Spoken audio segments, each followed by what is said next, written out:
Hey, what's up you guys? This is Rob from Guy Plays, and today on the Stance Spotlight, our enemies are in for a good old toss and tug when we take a look at Defiled Snapdragon. Now, while the Mios on its own was a statistical beast of a weapon, a part of its success definitely had to be attributed to Defiled Snapdragon's insane moveset. Combining visceral slashes with cracks of the whip that could clear substantial distances, the two merged to become one of the most lethal pairings in game. A rare drop off the fairly common Scorpion, this moveset hasn't been too difficult to get a hold of, with Draco being one of the most popular nodes in game. This stance's high mobility, well-paced momentum, and high variation among its movesets ensure that you'll be well equipped for almost any situation. Its first combo, Claws of the Drake, uses 5 basic attacks and starts off with a downward strike into a backhanded crossbody slash that follows all the way through with a low cut and a spinning lash, then tosses out a hook into an upward slash and finishes with one last slice. Now, can I just say how much I love that very first slash in the combo? I know it's a weird thing to get hung up over, but it just feels like it has so much power behind it, almost like something you would see out of Dark Souls. The rest of the combo is also quite nice, offering an AoE lash, which is great to fuel things like Berserker.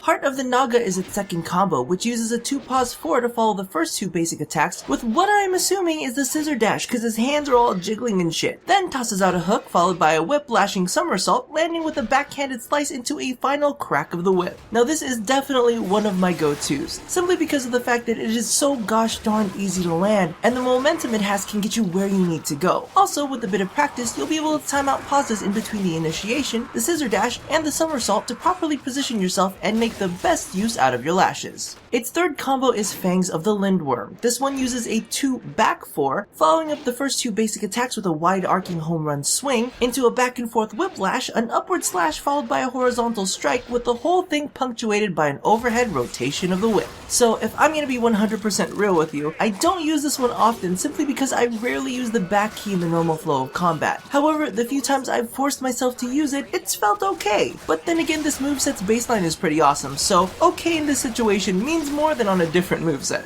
Soul of the Leviathan is its fourth combo and uses a 2-block 4 to follow the first 2 basic attacks with a double-handed strike into a literal whirling dervish of whiplashes and close body slices. It continues twirling both blades and whips in a figure 8, then with blade extended he spins forward and finishes off with one final whiplash. Now this one is fantastic as it doesn't have as much forced forward momentum as its second combo, but offers tons of AoE strikes as it spins. It's great for when you've already gotten yourself into the middle of the rumble and need to thin down the crowd. Its fifth and final combo slash possibly charge attack is Wings of the Wyvern. It uses a hold E to send you into a quick spin and toss of the hook, which you quickly yank back, potentially ragdolling enemies towards you. So this right here is absolutely fantastic. You get a little bit of an AoE lashing in your current location, and shortly after are able to strike an enemy at range. Now, there are a couple things to note about this one. First off, the angle at which the hook is tossed cannot be aimed. It simply lashes forward, which I'm kind of sad about because when you're using melee only, Hellions and drones are such bitches. Secondly, this will not always drag enemies to you. While I have struck enemies with the hook at longer ranges, after a bit of playtesting, it seems that they are only reliably dragged to you if they are within a 10-meter range and not mid-animation.